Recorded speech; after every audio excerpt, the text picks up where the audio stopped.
안녕하세요. 기능학 의사 닥터준호입니다.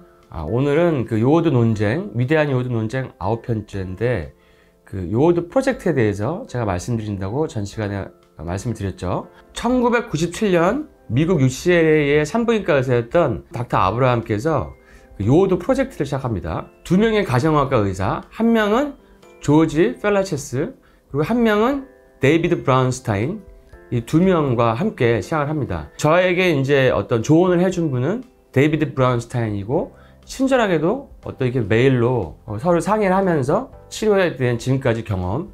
왜냐면 제가 이제 요오드를 쓰기 전에 이분은 이미 한 20년 정도를 요오드를 접하고 알고 해온 분이고 요오드에 대한 책도 쓰신 분이기 때문에 제가 이제 궁금증을 이렇게 물어봤더니 친절하게 또 답을 해주시더라고요.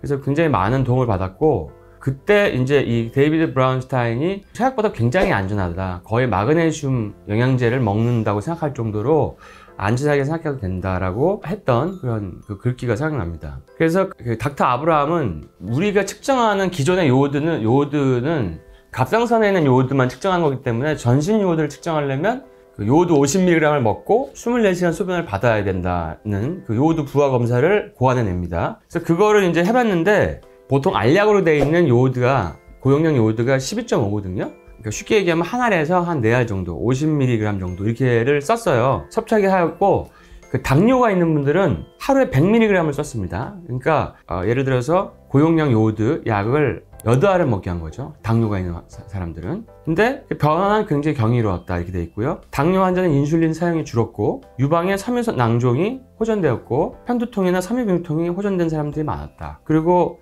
부작용은 거의 대부분 명현이었으며 곧 회복되었고 5% 미만이었고, 몸에 있는 그 브롬 독소가 배출되면서 어떤 뭐 피부에 일시적인 여드름이나 콧물이나 아니면 뭐 어떤 쇠맛 같은 게 날 수가 있다 이렇게 얘기를 했습니다. 그때부터 이제 요오드가 막 확산되기 시작했죠. 그래서 정말 많은 사람들이 요오드를 먹기 시작했고, 또 많은 이제 사례들이 막 생기기 시작했고, 그렇게 그러니까 요오드가 점점점 알려지는 그런 계기가 돼서 지금은 그래도 꽤 많이 알려져서 요오드를 먹는 분들이 많아졌고, 요오드를 쓰는 의사도 조금씩 늘어나고 있습니다. 그 WC 논문에서는 고용량의 요오드를 먹으면 갑상선 저하가 온다 이렇게 추정을 했는데, 실제로 그거는 갑상선 저하가 오는 게 아니라 전구체인 T4가 T3로 전환이 잘 돼가지고 T4의 요구량이 줄고 그 T3가 올라가는 이런 그 분액의 변화다 이렇게 말씀을 하셨는데요. 근데 제가 봐도 요오드를 먹는 분들은 활성용으로 전환이 잘 되기 때문에 T4는 좀 낮고 T3는 올라가는 그런 패턴을 보입니다. 이거는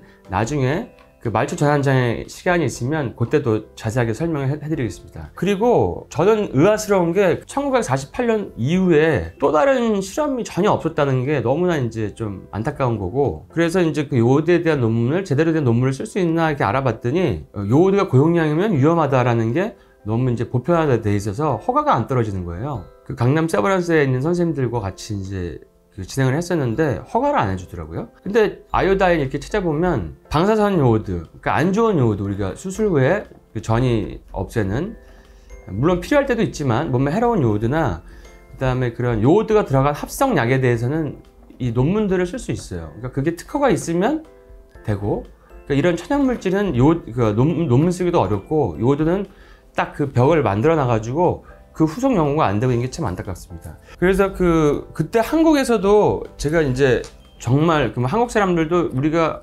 미국보다는 미역 다시마 이런 걸 더 많이 먹기 때문에 요오드 결핍이 미국이랑 어떻게 다를까, 우리나라는 적지 않을까, 그래서 실험을 그때 2013년 4년도쯤에 한 10,000명 대상으로 했거든요. 그때 요오드 결핍이 전체 중에서 80.2%, 그 다음에 그 브롬 중독이 전체 중에서 83.23%, 그러니까 굉장히 많은, 거의 한 5분의 1에 달하는 사람들이만 요오드가 정상이었고, 거의 5분의 1에 달하는 사람들만 브롬 독소가 정상이었다 이렇게 나왔습니다. 그러니까 똑같이 이제 한국에서도 별다른 그런 차이는 없었고, 이게 이제 환경 독소가 많아지면서 몸에 독소가 많아지고 그거를 빼내기 위한 요오드의 어떤 필요량이 늘어난다는 그런 반증이기도 합니다. 자, 그래서 오늘은 요오드 프로젝트에 대해서 제가 간단하게 설명을 해드렸고, 이 요오드 프로젝트가 계속 지금 이어져 내려오는데, 이 닥터 아브라함 이 선생님께서는 그 얼마 전에 작고를 하셨어요. 작고를 하셔가지고 지금 이제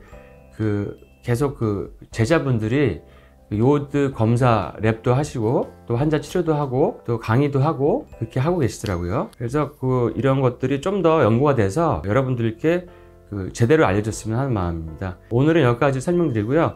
다음에는 또 다른 기능학의 대가 분님께서 이렇게 또 반론을 제기한 게 있어요. 그거에 대해서 한번 알아보고 결론을 맺는 시간을 갖도록 하겠습니다. 여러분 다들 건강하시고 좋은 하루 되세요.